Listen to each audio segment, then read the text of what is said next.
ipupush natin pangit yung mga walls. Yun.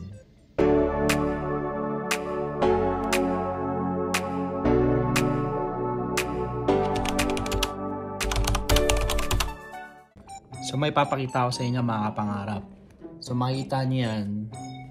Di ba yan? Floor plan. So yan yung pinaka floor plan natin. Dito yung pinto. Yan, mga pintuan yan. Wala pang mga gamit sa loob furnitures. Pero ito kitchen yan.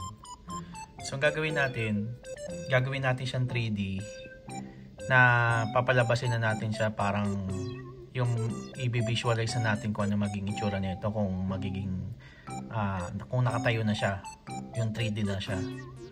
So gagawin natin dyan, i-ISO natin siya, ISO yan. So tapos ipupush natin pangit yung mga walls.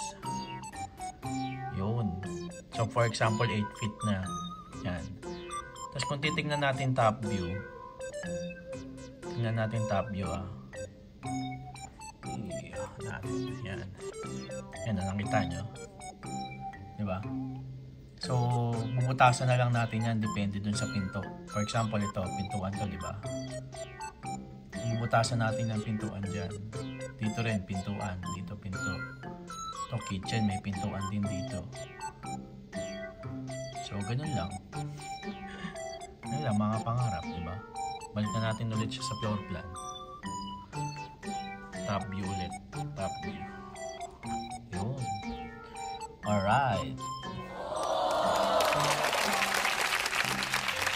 May nakalimutan pala ako mga pangarap.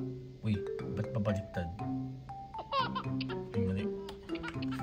So dapat, kung makikita natin yung loob, for example, ito, gawin natin tong glass. Hindi. Ito. Hindi. Nasaan yun? Paano natin makikita yung loob?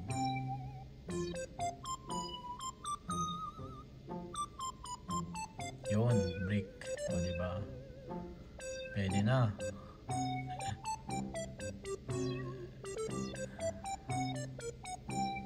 Anyways, ganun lang.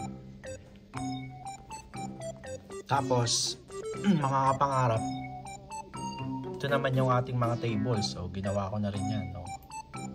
Tables. Yan. Kinulayan ko na rin. May dimension na rin yan. Meron pa tayo naka-flip na table dyan. Yun. Tapos mayroong, yun, ang tao nakatingin doon. May iba't ibang kulay tayo ng table, syempre. May scale din tayo malaki. Ayun, oh, malaking table.